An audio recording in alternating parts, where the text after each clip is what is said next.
নমস্কাৰ বন্ধু বান্ধৱীসকল, মই ভাস্কৰ আৰু আপোনালোকে চাই আছে মোৰ ইউটিউব চেনেল পিবি চেণ্টাৰ। আজি এই ভিডিঅ'টোৰ জৰিয়তে আপোনালোকে জানিব পাৰিব অনলাইনৰ জৰিয়তে ই ষ্টাম্প কেনেদৰে বনাব পাৰি। CSC ID নাথাকিলেও আপুনি ঘৰতে বহি নিজৰ মোবাইল নাইবা লেপটপত আপোনালোকে ভাৰতৰ যিকোনো ঠাই ই ষ্টাম্পসমূহ বনাবলৈ পাৰিব। ই ষ্টাম্পসমূহ আপোনালোকে বনাবলৈ প্ৰথমতে আপোনালোকৰ ID আৰু পাছৱৰ্ড থাকিব লাগিব। এতিয়া আমি ID আৰু পাছৱৰ্ড কেনেদৰে জেনেৰেট কৰিম তাৰ বিষয়ে আজি এই ভিডিঅ'টোত সবিশেষ আলোচনা কৰিম। ভিডিঅ'টো প্ৰথমৰ পৰা শেষলৈকে চাই থাকিব আৰু যদি এতিয়ালৈকে চেনেলটো ছাবস্ক্ৰাইব কৰি ৰখা নাই তেনেহ'লে চেনেলটো ছাবস্ক্ৰাইব কৰি ৰাখিবলৈ নাপাহৰিব আৰু ওচৰত থকা বেল আইকনটো অল কৰি ৰাখিব মোৰ নতুন আপডেটসমূহ পাই থাকিবলৈ।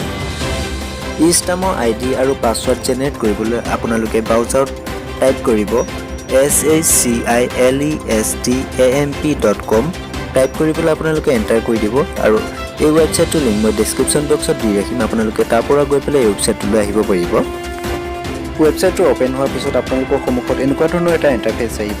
ইয়াত আৰু আপোনালোকৰ এটা পপআপ মেছেজ আহিব। এই পপআপ মেছেজটো আপোনালোকে ক্ল'জ কৰি দিব। ইয়াৰ পিছত আপোনালোকে একে ওপৰত দেখা পাই আছে ই ৰেজিষ্ট্ৰেশ্যনত ক্লিক কৰিব।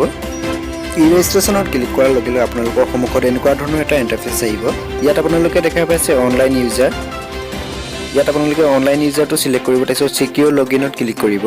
চিকিউৰ লগইনত ক্লিক কৰাৰ লগে লগে পেজটো আকৌ এটা নতুনকৈ ইণ্টাৰফেচ আহিব।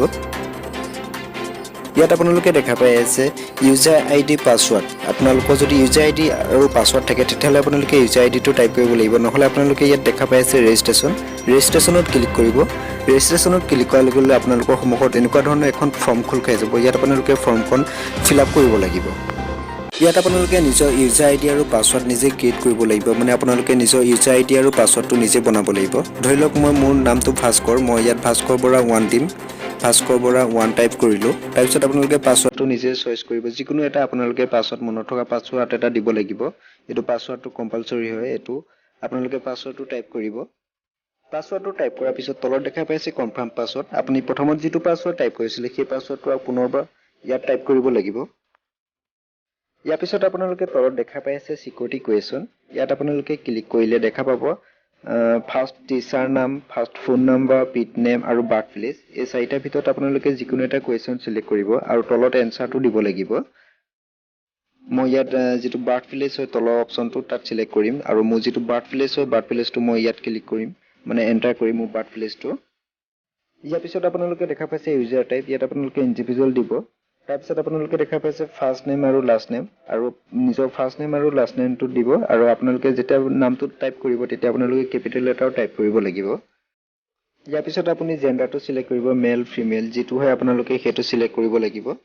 জেণ্ডাৰটো চিলেক্ট কৰাৰ পিছত আপোনালোকৰ যিটো ডেট অফ বাৰ্থ হয় ডেট অফ বাৰ্থটো ইয়াত টাইপ কৰিব লাগিব। ইয়াত মই যেনেদৰে কেলেণ্ডাৰখনৰ টাইপ কৰিছোঁ ঠিক তেনেদৰে আপোনালোকে টাইপ কৰিব। ইয়াত দেখা পাইছে 1 মাৰ্চ 1994। ইয়াত আপোনালোকে পান কাৰ্ডৰ নাম্বাৰ আৰু অকুপেশ্যন এই দুটা দিব নালাগে কাৰণ ইয়াত ষ্টাৰ মাৰ্ক নাই। তলত দেখা পাইছে মোবাইল নম্বৰটো আপোনালোকে ইয়াত টাইপ কৰিব। মই মোৰ নিজৰ মোবাইল নম্বৰটো ইয়াত হাইড কৰি ৰাখিছোঁ চিকিউৰিটি ৰিজনৰ বাবে। তাৰপিছত আপোনালোকে ইয়াত এড্ৰেছটো দিব লাগিব। আপোনাৰ যিটো এড্ৰেছ হয় সেই এড্ৰেছটো দিব। এড্ৰেছটো দিয়াৰ পিছত তলত দেখা পাইছে city, pin number, select state, এই সকলোবোৰ ডিটেইলছ দিব লাগিব। মই মোৰ যিটো এড্ৰেছ হয় এড্ৰেছটো ইয়াত টাইপ কৰি আছোঁ। এড্ৰেছটো টাইপ কৰাৰ পিছত আপোনালোকৰ যিটো চিটি হয় চিটিটো টাইপ কৰিব। চিটি টাইপ কৰাৰ পিছত আপোনালোকে পিনক'ডটো টাইপ কৰিব। পিনক'ডটো টাইপ কৰাৰ পিছতে আপোনালোকে যিটো ষ্টেট হয় ষ্টেটটো টাইপ কৰিব। ইয়াত মই মোৰ নিজৰ পিনক'ডটো টাইপ কৰি আছোঁ।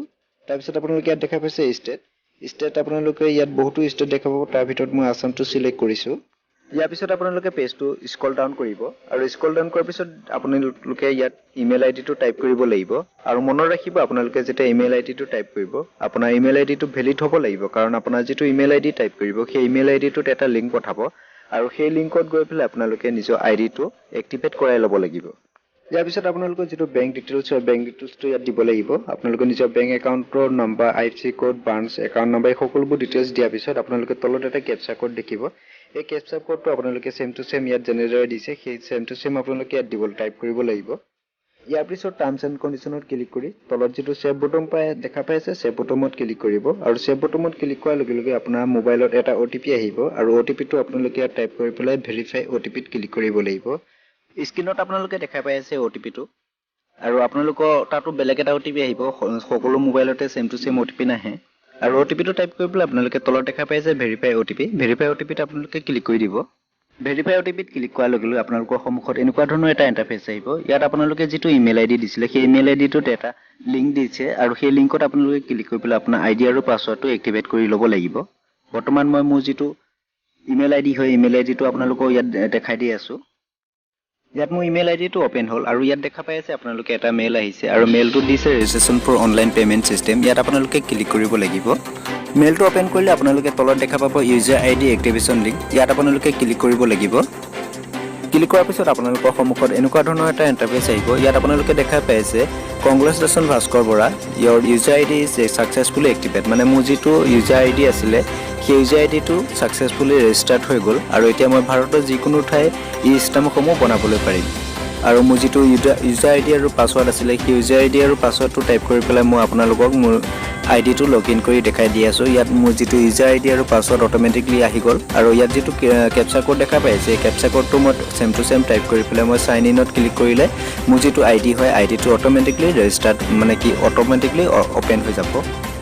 আৰু ইয়াত মই চাইন ইন কৰি দিলোঁ। চাইন ইন কৰাৰ লগে লগে মোৰ যিটো আইডি হয় আইডিটো অ'পেন হৈ গ'ল আৰু মই ইয়াৰ পৰা যিকোনো ঠাই এই ষ্টাম্পসমূহ বনাবলৈ পাৰিম। আৰু যদি ভিডিঅ'টো চাই ভাল পাইছে তেনেহ'লে লাইক আৰু শ্বেয়াৰ কৰিবলৈ নাপাহৰিব। আজিলৈ ইমানেই, ধন্যবাদ।